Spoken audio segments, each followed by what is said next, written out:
নমস্কার বন্ধুরা, আপনারা সবাই কেমন আছেন? আশা করি সবাই ভালো আছেন।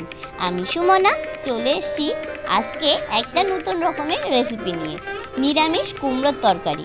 এই নিরামিষ কুমড়োর তরকারি খেতে কিন্তু দারুণ লাগে। আজকে শিবরাত্রি, যারা নিরামিষ খেতে চান শিবরাত্রিতে তারা কিন্তু এই রেসিপিটা বানিয়ে খেতেই পারেন। শিবরাত্রিতে মাছ মাংস না খাওয়াটাই ভালো, পেঁয়াজ রসুনের ব্যবহার না করাটাই ভালো। নিরামিষ খাবার কিন্তু খাওয়া অবশ্যই ভালো। আজকে যেহেতু শিবরাত্রি, তো সেই কারণে নিরামিষ কুমড়োর তরকারিটা আজকে রাত্রে রুটির সাথে আমরা খাবো। তো তার জন্য ভাবলাম আপনাদেরকে একটু দেখিয়ে দিই কীভাবে আজকের এই তরকারিটা আমি রান্না করছি। প্রথমে আমি হাফ বাটি মতো মটরশুঁটি কড়াইতে দিয়ে দিলাম, তারপরে দিয়ে দিলাম 1 বাটি জল, তারপরে দিয়ে দেবো অল্প একটু লবণ দিয়ে মটরশুঁটিটা মোটামুটি 5 থেকে 6 মিনিট মতো ফুটিয়ে নেব, যাতে মটরশুঁটি সিদ্ধও হয়ে যায় আর লবণটাও ওর মধ্যে যেন ঢোকে। আর মটরশুঁটি এইভাবে সিদ্ধ করে তরকারির মধ্যে দিলে মটরশুঁটি কিন্তু খেতে দারুণ হয়। আর মটরশুঁটি অনেক সময় যেহেতু এখন মটরশুঁটি ফুরিয়ে যাওয়ার সিজনে চলে এসছে, তো সেই কারণে মটরশুঁটি একটু সিদ্ধ করে আপনারা ব্যবহার করে দেখবেন, এর টেস্টটা কিন্তু অনেকটাই ভালো আসে। একদম কচি কচি যদি মটরশুঁটি হয় তাহলে সিদ্ধ করার কিন্তু সেইভাবে প্রয়োজন হয় না। তো আমার মটরশুঁটি সিদ্ধ হয়ে গেছে। এরপরে আমি কড়াইতে দিয়ে দিলাম বড়ি দিয়ে একটু ভালো করে নাড়িয়ে চাড়িয়ে নেব। বড়িটা কিন্তু খুব বেশি ভাজা যাবে না, একেবারে লাল লাল করে ভেজে নিতে হবে। তবে খুব হাই হিটে বড়ি দিলে একদম বড়ি কালো হয়ে যায়, আর বড়ি ভাজলে যে একটা সুন্দর গন্ধ বেরোয় সেটা কিন্তু মোটেও বেরোবে না। তো বড়ি ভাজার সময় একটু খেয়াল রাখতে হবে তেলটা যেন মিডিয়াম গরম হয়, খুব বেশি যেন গরম না হয়। তারপরে আমি এর মধ্যে দিয়ে দেব হাফ চামচেরও একটু কম জিরে, আর দেব কালো জিরে। সাদা জিরে আর কালো জিরে আমি ফোড়ন দিয়ে মোটামুটি 30 সেকেন্ড মতো একটু নাড়িয়ে চাড়িয়ে নেব। তারপরে আমি দিয়ে দেবো এর মধ্যে 2টো তেজপাতা কিন্তু অবশ্যই দেবেন। এই কুমড়োর তরকারির মধ্যে তেজপাতা আর জিরে আর কালো জিরে ফোড়নটা কিন্তু দারুণ হয়। আর দিয়ে দেবো 2টো শুকনো লঙ্কা। আর এখানে আমি 1 চামচ দিয়ে দিয়েছি আদাটা দিয়ে একটু নাড়িয়ে চাড়িয়ে আমি এর মধ্যে দিয়ে দেব টমেটো। আদা কিন্তু তেলের মধ্যে খুব বেশি ভাজা যাবে না, তাহলে আদা পুড়ে যাবে, আর আদা পুড়ে গেলে কিন্তু তরকারি একদমই তিতো লাগবে। তারপরে আমি এর মধ্যে দিয়ে দিয়েছিলাম টমেটো দিয়েই আমি এর মধ্যে জল ঢেলে দেবো, যাতে সমস্ত মশলা খুব ভালোভাবে কষানো যায়। এখন তো প্রায় বাটা মশলা আমরা খাওয়া ভুলেই গেছি। বাটা মশলার তরকারি কিন্তু দারুণ হয় খেতে, কিন্তু এত ব্যস্ততার মধ্যে আমরা সত্যি কথা বলতে বাটা মশলা খাওয়া সেইভাবে হয় না। তো গুঁড়ো মশলা দিয়ে কিভাবে বাটা মশলার টেস্ট আনা যায় সেটা কিন্তু আজকে আপনাদেরকে শেয়ার করব। আর এরপরে আমি এর মধ্যে দিয়ে দেবো 4টে কাঁচা লঙ্কা, আর দিয়ে দেবো অল্প একটু হলুদটা আপনারা একটু বুঝে দেবেন, খুব বেশি হলুদ দেওয়ার প্রয়োজন হয় না, যেহেতু কুমড়োটা এমনিতেই হলুদ হয়। তারপরে এর মধ্যে দিয়ে দেবো 1 চামচ জিরে গুঁড়ো, আর দেবো 1 চামচ ধনে গুঁড়ো। ধনে আর জিরেটা এই মশলার মধ্যে ভালো করে কষিয়ে নিতে হবে। তারপরে দিয়ে দেবো 1 চামচ কাশ্মীরি লঙ্কার গুঁড়ো। যখন গুঁড়ো মশলাগুলো তেলের মধ্যে কষানো হবে, তো তখন যেন অবশ্যই জল দিয়ে নেওয়া হয় কড়াইতে, তাহলে মশলা একদমই পুড়বে না আর এর খেতে কিন্তু দারুণ হয়। এরপরে আমি দিয়ে দিলাম কেটে রাখা আলুটা দিয়ে খুব ভালোভাবে কিন্তু কড়াইতে নেড়ে চেড়ে নেব। যেহেতু আলু আগে আমি তেলে ভেজে নেইনি, তো সেই কারণে মশলার মধ্যে আলু খুব ভালোভাবে কষিয়ে নিলে এর মধ্যে খুব ভালোভাবে মশলা ঢুকে যায়, আর এর টেস্টটাও কিন্তু অনেক গুণ বেড়ে যায়। এরপরে দিয়ে দিলাম এর মধ্যে আমি লবণ। তারপরে দেব এর মধ্যে সরিষার তেলের পরিমাণটা একটু বেশি লাগবে, তার কারণ আগে তেলের মধ্যে আলু কিংবা কুমড়ো কিছুই ভেজে নেওয়া হয়নি, মশলার মধ্যেই যেহেতু আলু আর কুমড়োটা কষে নিতে হবে, সেই কারণে তেলের ব্যবহারটা একটু সামান্য বেশি করলেই খুব ভালোভাবে কিন্তু মশলার মধ্যে এই আলু কুমড়োটা খুব ভালোভাবে কষানো যায়। আলু মোটামুটি 30% মতো সিদ্ধ হয়ে গেলে এর মধ্যে দিয়ে দিতে হবে কুমড়ো।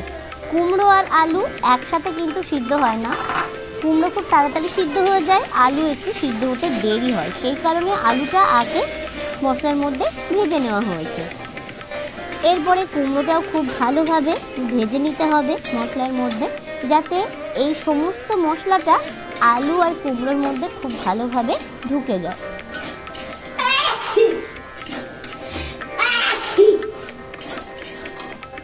সবার পক্ষে শিবরাত্রিতে কিন্তু উপোস করাটা সম্ভব হয়ে ওঠে না। অনেকে লো প্রেশার থাকে, অনেকে উপোস করতে পারেন না। তো তাদেরকে আমি বলবো যে আপনারা অন্তত নিরামিষ খাবেন শিবরাত্রির দিন। এরপরে আমি এর মধ্যে দিয়ে দিলাম সিদ্ধ করে রাখা মটরশুঁটি। মটরশুঁটিটা দিয়েও কিন্তু একসাথে ভালো করে কষিয়ে নিতে হবে।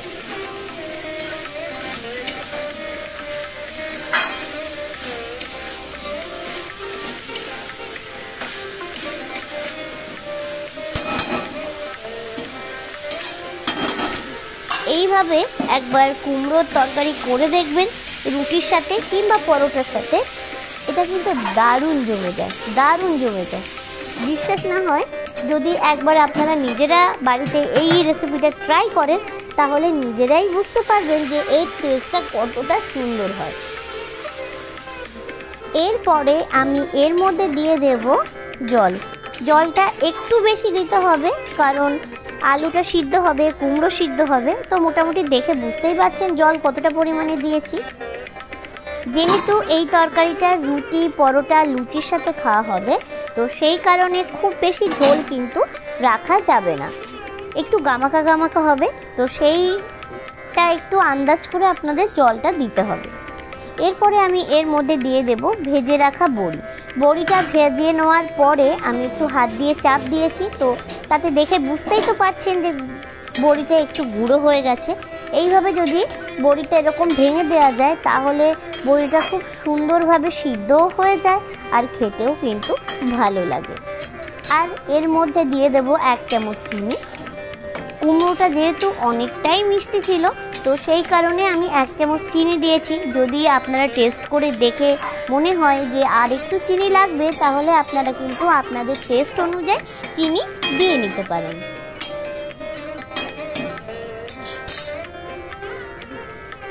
তারপরে একটু ভালো করে নাড়িয়ে চাড়িয়ে নেব, আর এর মধ্যে সবশেষে দিয়ে দেব গরম মশলা।